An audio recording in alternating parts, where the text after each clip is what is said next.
Why would a nuclear war start? The lingering fear the war in Ukraine could evolve into a nuclear conflict. What would trigger the unimaginable decision to launch such devastating weapons? It doesn't appear that North Korea wants to slow down its nuclear weapons program. It appears that they want to make more nuclear weapons, and they want to make those weapons more deadly. How would the US respond in a world forever changed by the threat of nuclear destruction? For this military coalition, it's also intended to send a clear message to its would-be adversaries. Mess with us at your peril.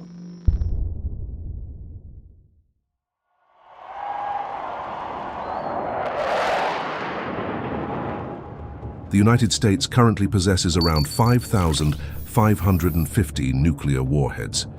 This figure includes both deployed and non-deployed warheads, meaning those actively ready for launch and those kept in reserve. The US nuclear arsenal is vast, making it one of the most powerful in the world. Among these warheads, the B-83, a gravity bomb designed to penetrate hardened underground facilities, is one of the most powerful in the US arsenal. Although estimates vary, there are thought to be around 650 of these bombs still in existence. The US also maintains two main types of missiles capable of delivering nuclear payloads: the Minuteman III intercontinental ballistic missiles and the Trident II submarine-launched ballistic missiles. These systems form critical parts of the US nuclear defense strategy. The United States nuclear deterrence strategy is built on the nuclear triad to ensure survivability and the ability to respond to a nuclear attack. The three legs of this triad are land-based ICBMs, submarine-launched ballistic missiles, and strategic bombers.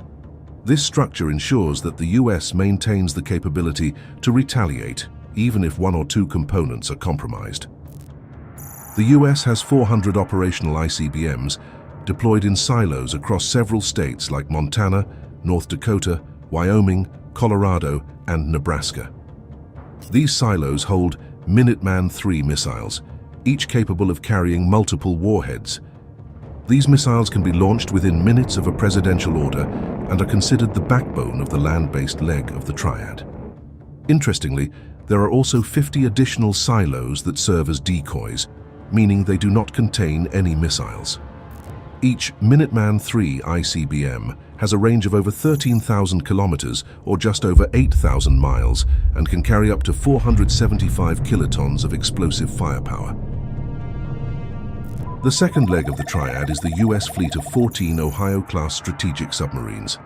These submarines are armed with Trident II ballistic missiles and are a critical component of the nuclear deterrent because of their stealth and mobility.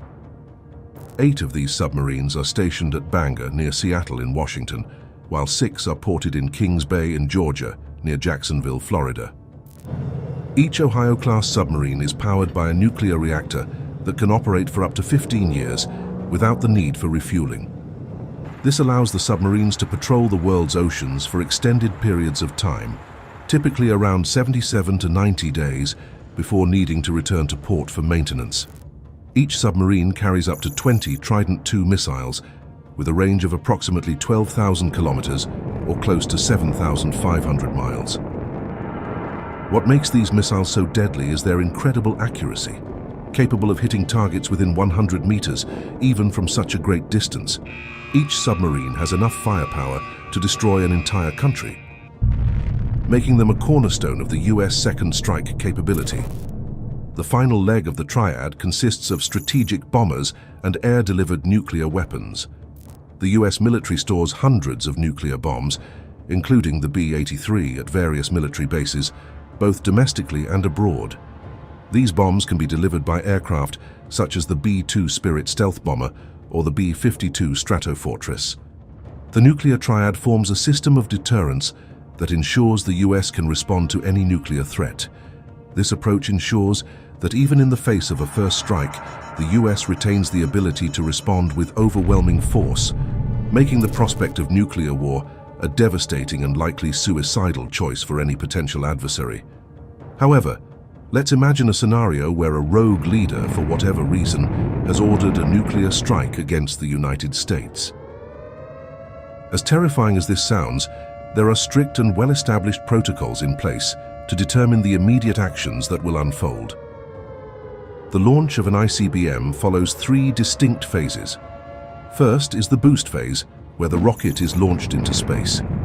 During this phase, the missile uses its engines to gain speed and altitude, burning bright and hot.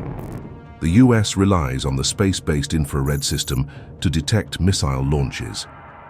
This advanced satellite system is capable of identifying the infrared exhaust plume of a missile almost instantly after launch. To confirm the data from the satellite, ground-based radar systems such as the ground-based mid-course defense work alongside it. These systems verify the satellite's information, ensuring that both space and ground-based data confirm the strike, improving accuracy and reducing false alarms. The second phase is the mid-course phase, where the missile reaches its peak in space and travels at incredible speeds, up to Mach 20, around 24,000 kilometers per hour or 15,000 miles per hour. At this point, the missile can travel vast distances across the globe. However, this is also the final opportunity for defensive systems such as missile interceptors to potentially target and destroy it before it re-enters Earth's atmosphere. Finally, in the terminal phase, the nuclear warhead re-enters the atmosphere, heading toward its target at blistering speeds. Once it gets this far, the chances of interception become minimal and the impact is almost certain.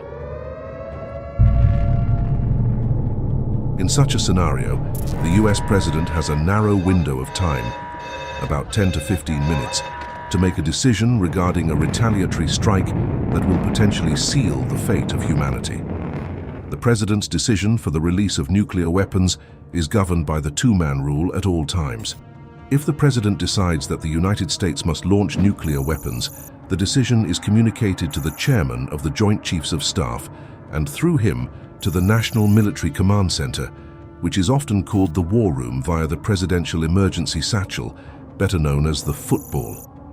Inside the football, there is a black book listing a menu of strike options, and the biscuit, a 3x5-inch card with authentication codes for the president to confirm his identity. The menu of strike options includes major attack options, selected attack options, and limited attack options. At the first sign of an incoming nuclear strike, the president would be evacuated aboard the E-4B Nightwatch, commonly known as the Doomsday Plane. This aircraft is designed to operate in the midst of a nuclear war, flying high above the country to serve as a secure command center. It is specifically equipped to resist electromagnetic pulses or EMPs, ensuring continuous communication and control. However, if the president were incapacitated during the attack, the chain of command would immediately pass to the vice president or another designated leader, ensuring that a retaliatory strike can still be ordered. The Pentagon has conducted numerous simulations of potential nuclear conflicts, and the results are almost always the same. Nuclear Armageddon. One simulation, developed by Princeton's Science and Global Security Project, estimated that a full-scale nuclear war between the US and Russia would result in over 90 million deaths and injuries within the first few hours of conflict.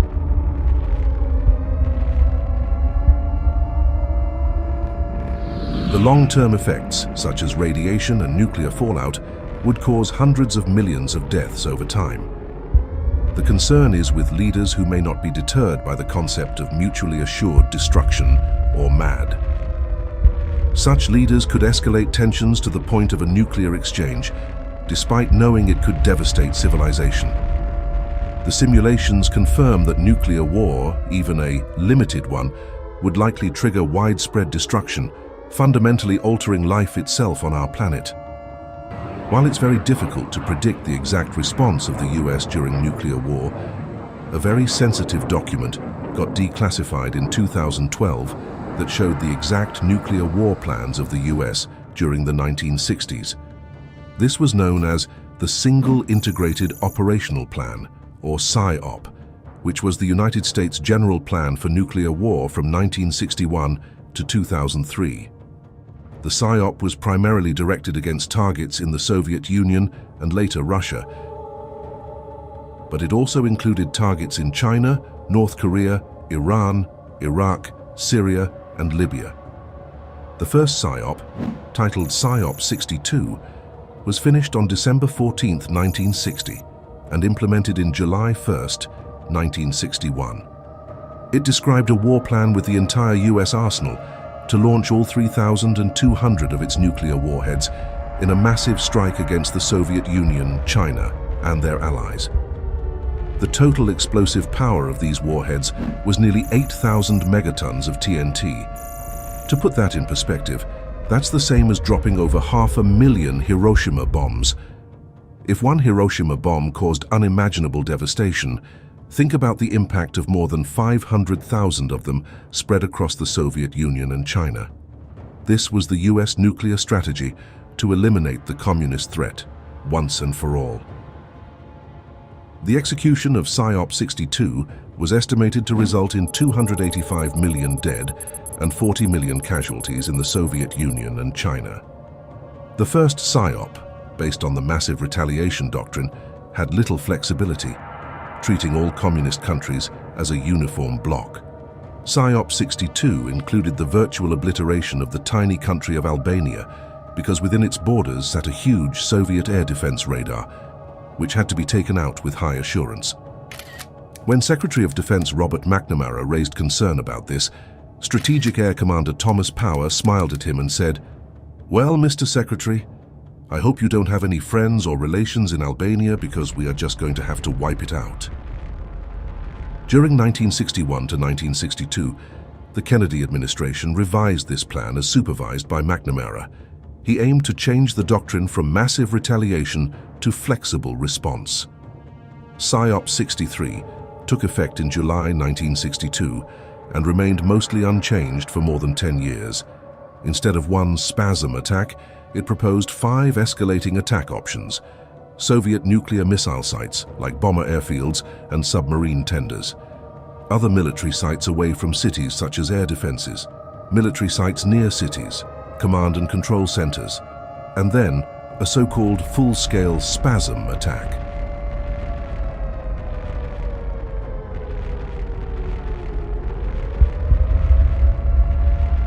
We have lived in the shadow of nuclear weapons for decades, and the world has come too close too many times. In today's nuclear age, the final hour of humanity could be only one miscalculation away.